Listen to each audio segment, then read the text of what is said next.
오늘 공교회 갔는데 같이 아침에 갔는데 반주자도 안 와요.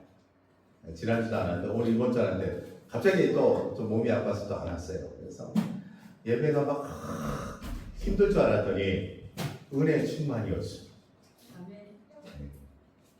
1500대 대회 3명 매주마다 왔는데 그 대회에 오늘 원래는 7명 온다고 했는데 15명이 와 있는 거예요. 오늘 각 차버렸어요. 군부대 교회 군인들이 막 4줄이 전부 꽉 차버렸어요. 아, 더운데 선풍기 켜야 됩니다. 우리 열받을 수가 있으니까. 예. 하나님은 우리의 삶 가운데에서 기대하지 않았던 상황 가운데서 하나님이 역사하시고 인도하여 주신다는 사실을 정말 많이 발견하게 됩니다. 여러분 또한 그런 하나님의 은혜를 발견했으면 참으로 좋겠습니다. 상황이 주어지지 않을지라도 어떤 상황일지라도 하나님은 우리에게 말씀으로 다가오시고 그 말씀으로 새로운 일을 행하신다는 것을 꼭 기억했으면 좋겠습니다. 우리 학교에서 진화론을 배웁니다. 진화론. 그래서 무생물이 생물이 되고 이끼가 나중에는 우리까지 온다는 그런 내용이 나옵니다. 그래서 다윈의 진화론을 믿고 교과서에 다윈의 진화론을 이렇게 써놨습니다. 내용을. 근데 혹시 여러분 중에 다윈의 진화론 읽어보신 분 한번 손 들어보세요. 정의정 혹시 읽어본 적 있습니까? 다윈의 진화론. 안 읽었는데. 안 읽었네요. 우리 읽어봤어요? 우리 고귀하신 우리 김원희 집사님. 예. 안 했다. 묻지 마라. 여러분 저기 진화론 읽어보면 무슨 내용이 나오면 같은 종끼리 진화가 된 내용이 나와요. 무슨 말이냐면 갑자기 원숭이에서 사람이 되는 내용이 나오는 게 아니고 같은 원숭이에서 어느 지역에 가면 긴 꼬리 원숭이 되고 어디 가면 들창고 원숭이가 되고 어떤 데 가면 이렇게 같은 종에서 진화하는 것을 내용을 써놓은 게 다윈의 진화론이에요. 그 내용이 그래요. 제가 읽어봤어요. 우리 도서관에 있습니다. 작은 도서관에. 찬찬히 읽어봤더니 그 내용이에요. 그냥 같은 종끼리 진화하는 거예요. 그래서 어떻게 하냐면 야구선수가 사람인데 야구선수가 맨날 공을 던지다 보니까 팔 길이를 탁 재보니까 팔 길이가 이렇게 됐대요. 던진 이 팔이 더 길어진다는 거예요. 용구령설이라고 해서 자꾸 쓰면 쓸수록 이것이 계속 발전된다는 거예요. 근데 우리는 어떻게 믿냐면 많은 학생들이 학교에서 뭘 배우냐면 무생물에서 생물이 된다는 거예요. 처음에 지구에는 아무것도 없었는데 그것이 돼서 지금의 사람에 이르기까지 이렇게 되었다는 것으로 사람들이 믿고 있어요. 그래서 다윈의 진화론에서 얘기하지 못한 내용이 뭐냐면 최초의 생명이 어디서 생겨났는지 설명이 안 나와 있어요. 또한 무생물이 어떻게 생물로 되는가, 아무것도 없는 무생물이 어떻게 살아있는 것으로 변했는지 설명하지 못하고 있고, 또 하나는 뭐냐면 만약에 진화되었으면 진화되는 중간 과정에 화석이 발견돼야 되는데 발견되지 못하는 거예요. 원숭이가 사람 됐다면 원숭이에서 사람이 되는 중간에 위친 원숭이가 있어야 될 거 아니에요. 그 내용이 없는 거예요. 어떤 종이든 간에 중간의 단계의 화석을 제대로 발견하지 못했다고 나와 있어요.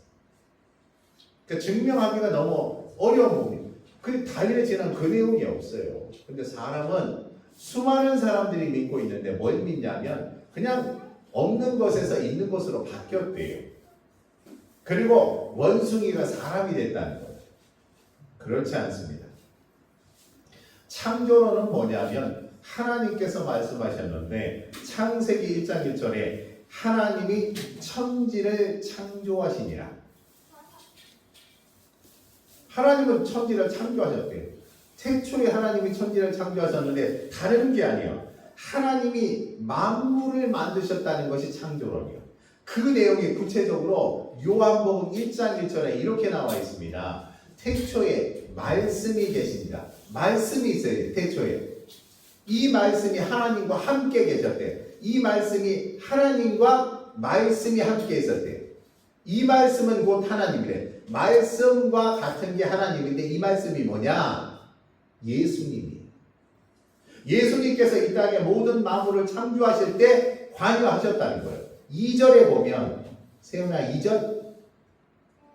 예. 그가 태초에 하나님과 함께, 그라는 게 이 말씀이 근데 그가 하나님과 함께 계셨고, 3절 만물이 그로 말미암아, 만물이 바로 그가 바로 말씀이에요. 지은 바 되었으니 지은 것이 하나도 그가 없이는 된 것이 없대요. 하나님과 말씀이 계셨고 말씀은 곧 예수님인데 그분이 어떻게 해요? 만물을 지은 바 되었다는 겁니다. 하나님이 태초에 만물을 창조하셨는데 예수님 또한 함께 계셨다는 거예요. 그래서 우리가 하나님, 예수님, 성령님이 같은 위기에 있어요. 그 예수님, 자, 그런 예수님이 요한복음 1장 14절에는 이렇게 나와 있어요. 말씀이 아까 누구라고 했어요? 예수님이 육신이 되어 우리 가운데 거하시니, 14절에 그대로 했어요. 육신이 되어 우리 가운데 거하시는 분이, 육신 되어서 오신 분이 누구예요? 예수님이에요. 우리가 그의 영광을 보니 아버지의 독생자가 누구였어요? 예수님. 영광의 은혜와 진리가 충만하더라. 만물을 창조하셨는데 만물이 어떻게, 예수께서 말씀이 함께 계셨고, 그래서 그 예수님, 그 말씀이 바로 이 땅에 육신이 되어 오신 분이 예수님.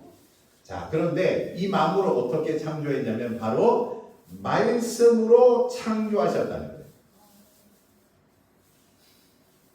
요한복음 다시 돌아가서 1장 2절에 보면 이렇게 나와 있어요.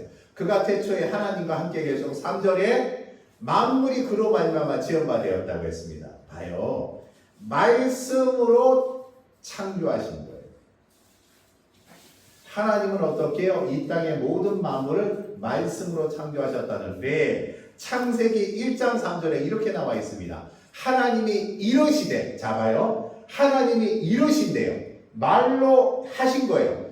빛이 있으라 하시니 빛이 있었대요. 그러니까 하나님은 만물을 어떻게 창조하시냐면 말씀으로 창조하신 거예요. 하나님이 이르시되 빛이 있으라 하시면 빛이 있었고, 계속해서 어떻게 해요? 그 뒤에 가면 하나님이 이르시되 물과 물로 나뉘게 하셨고, 하나님이 이르시되 바다와 땅을 나뉘게 하셨고, 하나님은 모든 만물을 이르시되 말씀으로 창조하셨대요. 하나님은 말씀이고 말씀은 곧 예수님이고, 이 예수님이 만물을 창조하신 겁니다. 오직 하나님 말씀만이 모든 것을 세우신 것입니다. 우리가 신앙생활해요. 믿음생활해요. 교회 나옵니다. 그런데 이 믿음생활, 어떻게 믿음이 생겨났어요? 믿음이 어떻게 생겨났어요? 로마서 10장 17절에 이렇게 나와 있습니다. 시작! 그러므로 믿음은 들음에서 나고 들음은 그리스도의 말씀으로 말미암아. 자, 그리스도의 말씀이 뭐냐면 이 성경이에요. 자, 우리 교회는 하나님, 예수님, 이 성경을 같은 위치에 두고 있어요. 성경의 말씀이 곧 하나님이라고 믿고 있는 것이 우리들의 신앙 고백입니다. 그래서 저 또한 이 말씀을 근거로 인해서 여러분에게 말씀을 선포하는 거지, 말씀에 다른 것을 가지고 하지 않았어요. 세상에 유행하는 풍조나 세상 가운데 있는 것들 가지고 끌어당겨 가지고 말씀을 전하는 것은 잘못된 것이에요. 믿음은 어떻게 해요? 들음에서 나는데 그리스도의 말씀으로, 이 성경을 통해서 우리의 믿음이 세워진다는 거예요. 믿음은 어디서 나와요? 말씀에서 나와요. 말씀을 근거로. 우리가 고난과 시련이 오면 어떻게 해요? 우리는 어떤 생각이 있냐면 바로 말씀을 붙들어야 돼요. 어려움을 닥치면 힘든 내 마음에 공고함이 있어요. 괴로움이 있습니다 하면은 주의 말씀을 붙들어요. 그 말씀에서 어떻게 해요? 믿음이 나기 때문에. 그래서 고난당하면 말씀을 붙들어야 되는 거예요. 말씀을 의지해야 되는 거예요. 믿음은 들음에서 나고 그리스도의 말씀에서 믿음이 생겨나고 세워지기 때문에 그렇습니다. 하나님이 만물을 창조하실 때 사용했던 그 말씀이 사람의 믿음을 세울 때도 바로 필요한 것입니다. 우리의 인생의 변화는 어떻게 일어날까요? 우리의 변화, 인생을 바꾸고 인생의 삶이 바뀌는 것, 바로 말씀입니다. 로마서 12장 2절 말씀에 이렇게 나와 있습니다. 시작. 너희는 이 세대를 본받지 말고 오직 마음을 새롭게 하므로 변화를 받아 하나님이 선하시고 기뻐하시고 온전하신 뜻이 무엇인지 분별하도록 하라. 이 세대를 본받지 말래. 우리는 어떠냐면 세상 학문과 세상 것들을 가지고 우리의 생각을 가득 채워놨어요. 그래서 어떻게 하나님의 뜻을 쫓아가지 못합니다. 여러분, 우리가 존경해야 될 분은, 우리가 본받아야 할 분은 어떻게 해요? 오직 하나님의 말씀이에요. 저는 초등학교, 중학교, 고등학교에 존경하는 선생님을 만나지 못했어요. 심지어 대학교 가서도 존경하는 선생님을 만나지 못했고, 사회에 나와서도 많은 목사님을 만났지만 지금까지도 존경하는 목사님은 만나지 않았어요. 존경의 마음이 들지가 않아요. 사람들은 저분을 대단하다고, 엊그제도 서울 갔다 오는데 서울의 영남교회에서 우리 농어촌 교회 사례 발표를 제가 하게 됐어요. 다녀왔는데 그 김은성 목사님이 왔는데 그 옆에서 입에 침이 마도록 김은성 목사님 칭찬을 막, 저 같은 사람 없고 대단한 사람 없고. 그래서 한마디 했어요. 지난해 그 후원회 총회할 때 김은성 목사님 뿔 따고 나가지고 막 나 닭대리 치운다고 그거 했던 거 아냐고 했더니 그런 것도 아냐고 그 얘기를 하더라고요. 여러분, 사람은 믿을 수가 없어요. 사람은 죄인이에요. 우리가 그 세계관을 가져야 돼요. 이 땅의 모든 사람은 죄인일 수밖에 없습니다. 그런데 사람이 사람을 자꾸 우상시하고 존경하고 하는 것은 무너져야 돼요. 이 땅에 그런 것이 사라져야 돼요. 우리는 그런 것에 매여 그런 육신의 정욕에 따라서 사람을 우상시하고 막 해요. 그것은 잘못된 신앙이고 잘못된 믿음인 거예요. 오직 예수 그리스도 그것만이 우리의 구원자시여 우리의 존경할 대상이에요. 이 말씀을 붙들어야 되는 거예요. 우리는 그렇게 하지 못합니다. 말씀을 통해 선포되면, 마음밭에 뿌려지면 우리의 삶은 변화를 일으켜요. 마음을 새롭게 함으로 말씀이 떨어질 때 우리는 마음이 새롭게 되는 거예요. 인생을 사는데 어제도 살아왔고 지난주에도 저 설교 들었을 거 아니에요. 그 전주에도 들었을 거 아니에요. 이남준 권사님은 얼마나 힘들겠어요. 15년을 같은 목사가 매주마다 설교하는 그 설교를 또 듣고 속으로 어떻게 해서 지난주에 했던 거 또 하고 얼마나 우라먹냐고 자꾸 얘기할 거예요. 그런데 어떻게 해요? 하나님의 말씀이 떨어지면 이 말씀이 우리를 새롭게 해요. 세상을 새롭게 보고. 제가 오늘 아침에도 사모를 탁 했는데 이뻐 보여요. 왜냐하면 말씀이 내 안에 있으면 이뻐 보여요. 말씀이 없으면 어떻게 해요? 원수같이 세상에 다 원망과 불평과 시기 질투밖에 우리가 눈에 그렇게 들어가요. 오리 집사님, 오늘 요한 집사가 어때 보였어요? 어이가 없었어요? 예. 웃음만 나와요. 오늘 아침에도 제가 탁 할 때 여보 사랑해. 내가 내 입에서 왜 그런 말이 나오는지 저는 이해가 되지 않을 때가 참 많아요. 같은 사람이고 같은 분인데 늘상 바라보던 사람인데 어떻게 해요? 그를 사랑하고 그를 섬기고 그를 존귀하게 여기는 것은 바로 내 안에서는 없어요. 말씀의 힘이요. 말씀이 나를 변화시키고 말씀이 나를 새롭게 만들고 세상 가운데 새로움을 만들어가는 거예요. 근데 우리는 매주 보지만 그 눈이 그 눈이고 제가 보면은 똑같은 눈을 가지고 이렇게 좀 맨날 와요. 좀 새로운 눈으로 봐. 좀 해요. 안 되면 화장이라도 진하게 해가지고 이렇게 오든지 새로운 눈을 봐. 우리가 그 눈은 어떻게 우리 자신으로 할 수 없어요. 예수님의 말씀밖에 없다는 거예요. 이런 말씀이 우리를 어떻게 변화시키고 삶의 말씀의 능력으로 우리가 살아갈 수 있습니다. 지금도 성경의 말씀을 통해서 우리는 인생을 바꿀 수 있습니다. 바로 말씀은 능력이기 때문입니다. 말씀 외에 다른 것을 의지하는 것은 완전히 그것은 잘못된 거예요. 그리고 실패와 절망 가운데 갈 수밖에 없어요. 여러분 중에 삶을 살아가다가 절망이 찾아온다, 우울함이 온다. 그간에 뭐예요? 말씀이 없기 때문이에요. 내 남편이, 내 아내가, 내 자식이 정말 원망스럽고 불평스럽고 괴로운 대상으로 보여진다. 말씀이 없기 때문에 그렇습니다. 말씀을 붙들어야 돼요. 말씀 안에 능력이 있음을 깨닫기 바랍니다. 여러분, 주의 뜻 안에서 살아간다. 주 뜻대로 살아간다. 이 말씀 아니에요. 어떻게 사셨어요? 주님의 뜻대로 삽니다. 주 안에서 삽니다. 그거 무슨 말인지 제가 곰곰이 생각해보고 성경을 뒤져봤어요. 여러분 혹시 아세요? 정경훈 집사님, 주 안에서 살아가는 거, 주 뜻대로 살아가는 거, 이게 무슨 말이에요? 주님과 같이 동행하고 사는 예, 동행하고. 자, 이것을 자세하게 풀어보면 우리 인생은 불확실해요. 내 한 시간 뒤에, 내 하루 뒤에 무슨 일이 일어날지 몰라요.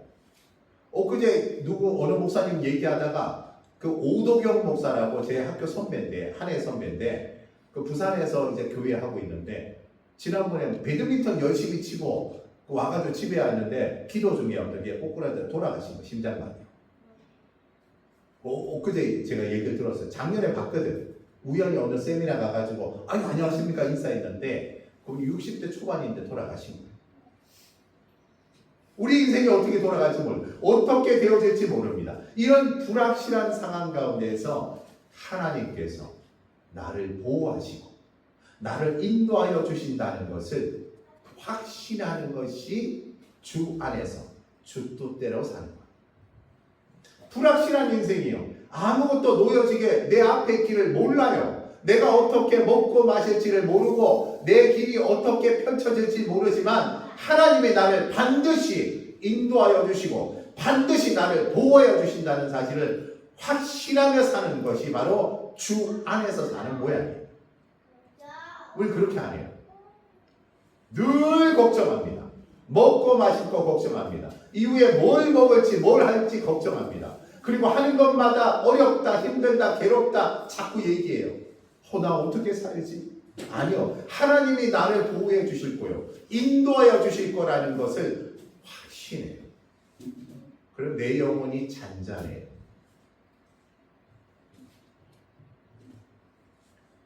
여러분, 우리가 그런 마음을 좀 가져야 된다는 거예요. 하나님이 도우셔요.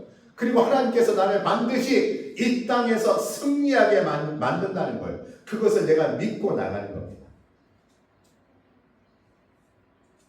여러분, 그런 믿음은 어디서 온다고 했어요? 말씀으로부터 온다고 했습니다. 여러분, 이 순간에 여러분 돌아가셔서 말씀을 붙들고 사세요. 이왕 나온 김에 제가 광고를 했는데 10월 9일 날 10일 날 1박 2일로 대마도 가는데 여러분 제가 9월 달까지 성경 읽기를 좀 해주시고 더 허용적인 건 신약 성경만 읽어도 구약 성경만 읽어도 대마도 보내주겠습니다. 우리 교회는 부자 교회 아니에요. 우리 교회는 여러분에게 헌금 강요하는 교회도 아니에요. 우리는 어떻게 해요? 우리 교회는 초동교회는 여러분이 믿음으로 말씀 붙들고 사는 것이 우리 교회의 축복이라고 생각해요. 구약 성경만, 신약 성경만 하나만이라도 성경 읽고 녹음해서 카톡방에 올리시고 대마도 합니다. 다 참석했으면 좋겠어요. 김원희 집사님 바쁘시지만 또 어이가 없습니까? 예, 해주셔서 했으면 좋겠어요. 힘들겠지만 정희정 성도님도 같이 해주시면 참 고맙겠습니다. 어떻게 하는가 물어보는 건 사모님이나 김지영 권사나 김태혁 권사님한테 여쭤보면 됩니다. 해서 시훈이도 같이 읽고 가서 금요일은 쉬는 날입니다. 10월 9일은 빨간 날이에요. 토요일 빨간 날입니다. 이틀을 같이 다녀올 수 있도록 날을 정했으니까 빨리 읽고 나서 저한테 여권 사진 보내주세요. 예약해야 됩니다. 아시겠죠? 여러분, 우리가 하나님이 뭘 제일 기뻐할까요? 여러분이 헌금 많이 하고 여러분이 하는 거, 여러분의 말씀으로 붙들고 살아가는 모습이 하나님이 제일 기뻐하지 않을까요? 여러분의 인생 삶의 길이 진짜 말씀 안에 살아가는 길이 제일 기뻐하지 않을까요? 저는 목사로서 여러분이 말씀 붙들고 살기를 원합니다. 그거 외에는 제가 바라는 게 뭐 있어요?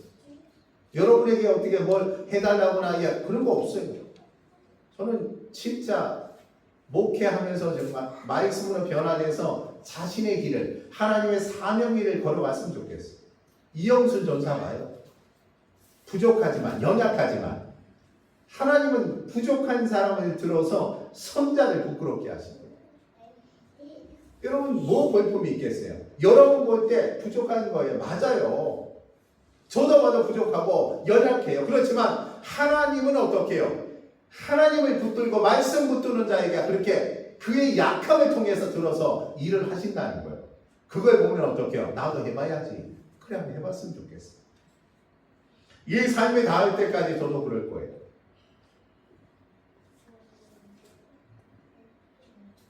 먹고 사는 것이 힘들면은 마태복음 6장 33절 외우세요. 너희는 먼저 그의 나라와 그의 일을 구하라. 그러면 이 모든 것은, 여기에서 제일 중요한 건 이 모든 것이에요. 재정이고 사람이고 모든 거 다 붙여준대요. 너희에게 더하시리라. 근데 우리는 착각을 하는 거예요. 먼저 자꾸 물질, 먼저 권력, 먼저 그 모든 것을 먼저 하려니까 하나님을 잃어버려요. 그냥 아무 소용이 없는 거예요. 어느 그 남자분이 고백을 했습니다. 글을 썼어요. 자기 인생에서 나이가 더 행복할 줄 알았대요. 돈도 모았대요. 웬만한 그 권력도 다 누려봤대요. 근데 아내가 떠나고 나니까 그 모든 것이 의미가 없는 삶이 됐다. 우리 인생에서 돈을 얻고 권력을 얻고 사람들의 명예를 얻고 하는 것이 우리 인생의 전부인 것처럼 보이지만 그게 아니에요. 가장 소중한 게 뭐냐? 하나님의 말씀이에요. 그분을 의지하는 겁니다. 그것을 빼놓고 난 인생의 의미가 없는 거예요. 여러분, 인생의 가장 소중한 것은 맛이 없어요. 우리 시중에 있는 물이나 공기는요, 맛도 없고 냄새도 없어요. 근데 그게 없으면 우리 생명은 끝장이 나요. 근데 우리는 더 뭘 중요해요? 세민이 뭘 중요해요? 컵라면 더 중요하죠. 그렇죠? 물보다 컵라면, 물보다 콜라예요. 근데 소중한 것은 물입니다. 잃어버린 거예요, 우리는.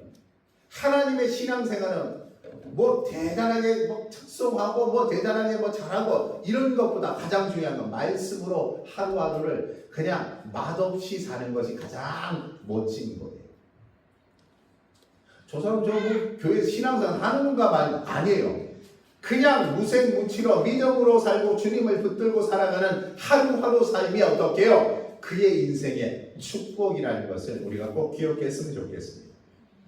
여러분, 상처받을 때 마태복음 11장 18절에 이렇게 나옵니다. 잘못 적었어요. 무거운 짐진 자들아 다 내게로 오라. 내가 너희를 쉬게 하리라. 이 말씀하셨어요. 무거운 짐진 자들아 다 내게로 오래. 하나님께서 말씀하셨어요. 이 말씀을 우리가 믿어야 돼요. 주님 앞에 나아갈 때 우리는 힘을 얻게 된다는 겁니다. 여러분, 주님 앞에 가서 힘을 빼야 돼요. 우리 힘으로, 우리 능력으로 세상을 살아가려고 몸부림치고, 여러분 중에 건강이 안 좋잖아요. 무릎이 아프고 머리가 아프고 속이 아프고 하는데 그것을 내 힘으로 해보려고 하는데 그렇지 않아요. 하나님께 맡기고 힘을 빼셔야 돼요. 하나님의 말씀을 붙들게 되면 우리는 힘을 얻게 된다는 거예요. 말씀은요, 어두운 길에 빛이 된다고 말씀하고 있습니다. 시편 119편 105절에 주의 말씀은 내 발의 등이요 내 길에 빛이니이다 그랬어요. 말씀이 어떻게 해요? 우리 인생길을 비추는 빛이 돼요. 우리 인생은 깜깜하고 어둡습니다. 일로 가도 어떻게 살아가야 할지 몰라요. 저쪽으로 가도 어떻게 살아가야 할지 몰라요. 김정 권사님이 여기까지 왔는데 이 산속에 살다가 저 시골 살다가 거기 살다가 어디로 갈지 몰랐는데 여기 와서 이렇게 살아가는 거예요. 하나님을 붙들고 살가면 내 인생에 빛이 되어주세요. 저도 수많은 세월을 흘러 세상을 돌다가 이곳 초동교회에 왔어요. 하나님께서 붙드셨습니다. 그리고 제 살 길을 어떻게 해요? 함께하며 빛과 같이 내 길을 인도하여 주신다는 사실을 깨달았습니다. 하나님의 말씀이에요. 여러분하고 저하고 뭐가 공통점이 있겠어요? 여러분 저하고 성격이 맞습니까? 내 눈높이가 맞습니까? 취미 생활이 맞습니까? 뭐가 맞습니까? 예? 아무것도 맞는 게 없어요. 앉아서 얘기하면 한 5분만 얘기하면 얘기할 게 없어요. 그냥 입 다물고 그냥 얘기하고 딴 데 가고 저는 쓱 가다 나가요. 뭐가 있어요? 말씀이에요. 우리가 함께 하나님의 말씀을 붙들고 살아가는 하나의 공통점을 갖고 있다면 사는 것 아니겠습니까? 여러분 말씀이 우리의 승리하게 만드세요. 우리 말씀은 시험과 유혹 앞에서도 우리를 이길 수 있게 만듭니다. 여러분 술과 담배와 이성과 마약 등 수많은 중독으로부터 이길 수 있는 것은 바로 말씀입니다. 마태복음 4장에 예수님이 광야에서 금식하시고 나오실 때 마귀가 유혹했잖아요. 그때 예수님이 뭐라고 했냐면 기록되었으되 시험을 당할 때마다 뭐라고 했냐면 기록되었으되 예수님도 구약 성경을 인용하셨어요. 기록되었으되 주 너의 하나님을 시험하지 말라. 모든 것을 어떻게 예수님조차도 말씀을 붙들고 모든 삶의 문제와 그것들을 이겨냈습니다. 말씀은 변하는 세상, 이 세상 가운데에서 영원히 변하지 않는 삶을 만들어 반석 위에 세운 삶을 인도하여 주십니다. 이사야 40장 8절에 이렇게 나와 있습니다. 풀은 마르고 꽃은 지드나 우리 하나님의 말씀은 영원히 서리라 하라. 세상이요 민주당이고 국민의힘이고 모든 당들이 이렇게 흘러가요. 어떤 사람은 진보당이고 어떤 사람은 개혁신당이고 조국혁신당이고 했는데 우리는 그런 삶이 아니에요. 우리는 말씀입니다. 말씀은 영원해요. 이 땅에 있는 모든 것들은 시간이 가면 다 사라져버려요. 그것을 붙들지 않고 하나님의 말씀을 붙들고 살아가는 우리 모두가 되었으면 좋겠습니다. 말씀에는 진리가 없습니다. 말씀 외에는 모든 것이 다 어리석은 선택이에요. 사람도 세상도 유행도 풍조도 다 떠나가는 거예요. 하나님의 말씀 외에는 아무것도 없다는 걸 깨닫고 여러분 말씀 붙들고 말씀 읽고 말씀 외우고 그렇게 살아가는 우리 모두가 되기를 간절히 축복드립니다. 기도하겠습니다. 오늘 말씀을 듣는 가운데 작은 것 하나라도 말씀에 내가 가슴에 와닿는다면 그것을 붙들고 기도했으면 좋겠습니다. 하나님의 생각이에요. 너희는 무엇을 바라보고 있어? 일주일 살아가면서 뭘 바라보고 사냐? 말씀 붙들고 살아. 말씀 의지하고 살아. 시련과 고난과 근심과 걱정이 올 때 말씀을 붙들어. 내가 너의 어려운 것들을 내가 담당해 줄게. 주님이 말씀하시는 이 말씀을 꼭 기억하고 이 세상 끝날까지 말씀으로 승리하며 살아가는 인생이 되게 달라. 함께 기도하며 나가겠습니다. 기도합니다.